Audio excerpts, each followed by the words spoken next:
mbokk yi ñu ngi leen di nuyu di leen ziar di amati mbégte jàkkaarloog yéen ngir jox leen seen xibaari météo xanaa ñu dellu si rek ci avis wu ul bi nga xam ni ñu ngi leen ko doon yeggee démb muy ul goo xam ni dina kawe tuuti nara weesu ñaari mètre ak genn wàll te dinañ ko nemmeeku incha allah ca Grande Côte ba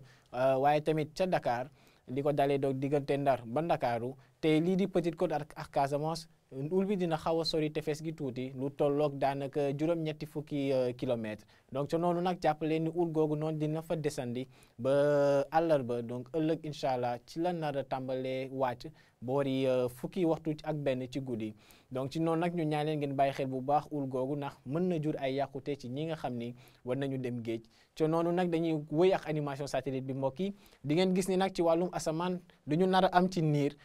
naru ta bari ndax boo leen xoolee asamaan si dafa nar a leer ci liy ëpp waaye ba léegi dinañu wéy di am ngelaw yi nga xam ne ñooy jugee bët gànnaar indaale péex boo xam ne dinañ ko nemmeeku rawatina ci gox yi féetee ca boori géej ga ca noonu nag prévision guddib tey ji dinañ ci gis ni température ba léegi dinañu wéy di desee kawe te boo leen xoolee lii di sowu réew mi mën nañu waxaale benn pàcc réew mi digg réew mi sax ak i tamit Ndar dinañ fa nemmeeku ay température yoo xam ni dinañu gën a yées ñaari fukki degré ca noonu nag fukki degré ak juróom-ñett la ñu yaakaar am incha allah diggante Ndakaaru Mbuur ak Fatick comme température yi nar a gën a néew ci guddib tey jii Thiès nar a am fukki degré ak juróom-ñaar tolloog le ko Ndar waaye Louga moo nar a wéy di am raw di jël raw gàddu gi ak fukki degré ak juróom-benn ñu fay yaakaar am ci guddib tey jii ca noonu di ngeen gis ni ba léegi penk dina wéy di xaw a tàng tuuti ci guddi gi diggante Matam ak Bakel ay température ñaari fukki degré ak ñeent ñoo fa nar a gën a néew waaye tamit Tambacounda ak Kédougou foofee la température yi gën a kawe nar a féetee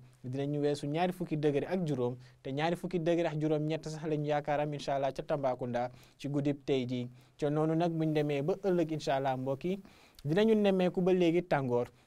tàngoor goo xam ne nag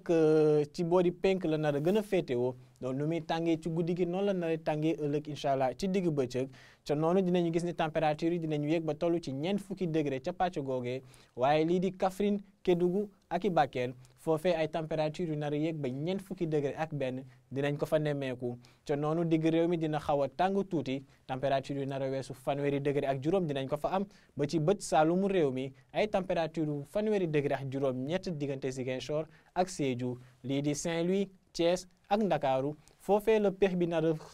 a féetee incha allah di ngeen gis ni température yi duñu àgg sax ca fanweeri degré Ndakaaru dina am ñaari fukki degré ak ñeent température bi nga xam ni moo nar a gën a néew incha allah ci ëllëg ci digg bëccëg muy firnde donc ab pex goo xam ni dina desandi ci booru géej googee ànd ak tamit asamaan soo xam ni lu muy am ci niir narul bari donte nag dinañu nemmeeku ngelaw goo xam ni dina xaw a am doole tuuti ca gox yi féetee ca boori géej gi rawatina ca Ndakaaru mbokk yi lii moo newoon seen xibaaru météo tey jii dañ leen di ñaan nag ngeen di wéy di topp xibaar yi dikkee ci ANACIM ci xarale yi ngeen di gis nii di leen dig daje incha allah ëllëg di leen ñaanal jàmm wasalaam